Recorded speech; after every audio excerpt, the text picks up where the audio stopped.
conceptos que les queremos acercar desde este primer teórico, básicamente les voy a contar una breve historia, vamos a ir un poquito a la historia. En algunos siglos atrás existía una teoría que era la teoría miasmática de la enfermedad. La teoría miasmática le responsabilizaba al aire, a emanaciones de aire que eran consideradas impuras, que venían de suelos, pantanos, etcétera, y que las personas que cohabitaban en estos ambientes padecían las principales pestes, ¿sí?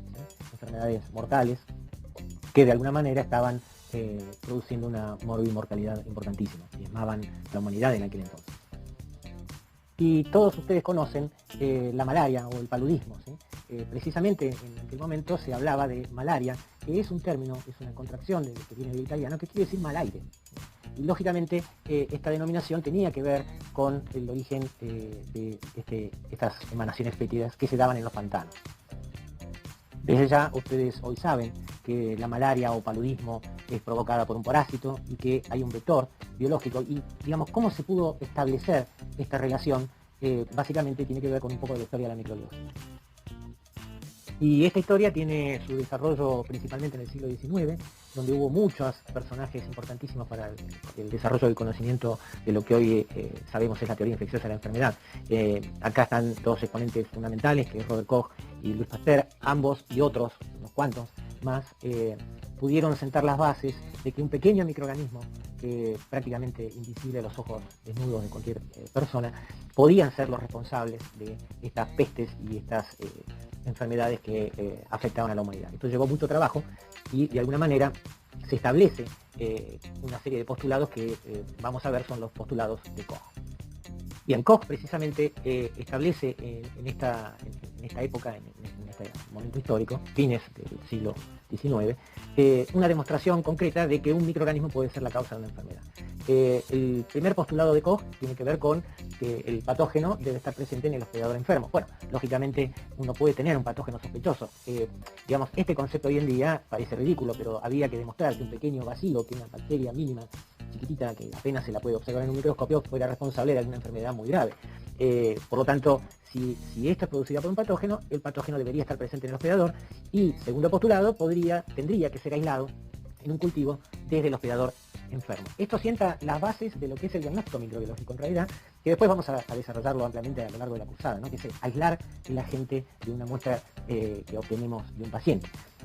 El tercer postulado de Koch habla de que ese patógeno aislado debería causar enfermedad cuando es inoculado a un hospedador sano. Esto quiere decir que en un individuo sano, el cual nosotros le hemos inoculado este sospechoso agente etiológico, le produce o reproduce la enfermedad nuevamente en él.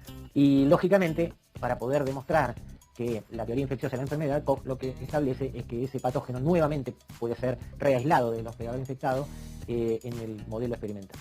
Y esto sienta las bases de todo el conocimiento que a partir de ese momento se empezó a desarrollar en las teorías microbiológicas y las enfermedades infecciosas.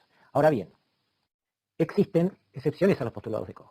Y los postulados de Koch son modificados a medida que va avanzando la tecnología. Durante el siglo XX, las enfermedades causadas por virus y algunas bacterias que no podían ser desarrolladas en medios artificiales se fueron incorporando a este conjunto de entidades causa-efecto, básicamente porque en la época de Koch, en el siglo XIX, no había posibilidades de su estudio o de cumplir con estos postulados. Entonces, con esto quiere decir que haya gente que no cumplen los postulados de Koch no quiere decir hoy en día que sean causa-efecto, y esto está sustentado en investigación básica y en investigación clínica sólidamente establecido. Por lo tanto, hoy vamos a contar con un montón de herramientas y algunas situaciones que ustedes van a ver que son básicamente conceptos que nos interesa que ustedes conozcan. Por ejemplo, hay enfermedades que claramente exhiben signos y síntomas inequívocos, por ejemplo el caso del tétanos, en los cuales no se hace un aislamiento de la gente para demostrar que está padeciendo tétanos. Otras enfermedades bacterianas asociadas a toxinas, ustedes van a ver que no se aísla la gente, se detecta la toxina, hay tecnología para detectar la toxina, esto lo vamos a ir viendo a lo largo de la cursada.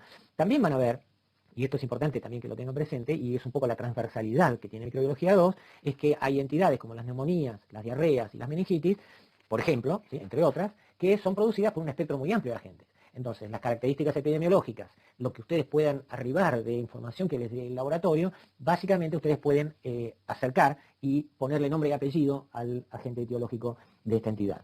Algunos patógenos, caso contrario, algunos patógenos causan enfermedades diferentes. Entonces, un Streptococcus pyogenes, es el ejemplo que estamos poniendo acá, pero puede ser un estafilococo, etcétera, etcétera, pueden producir faringitis, pueden producir escarlatina, pueden producir infecciones en la piel, algunos pueden producir infecciones respiratorias.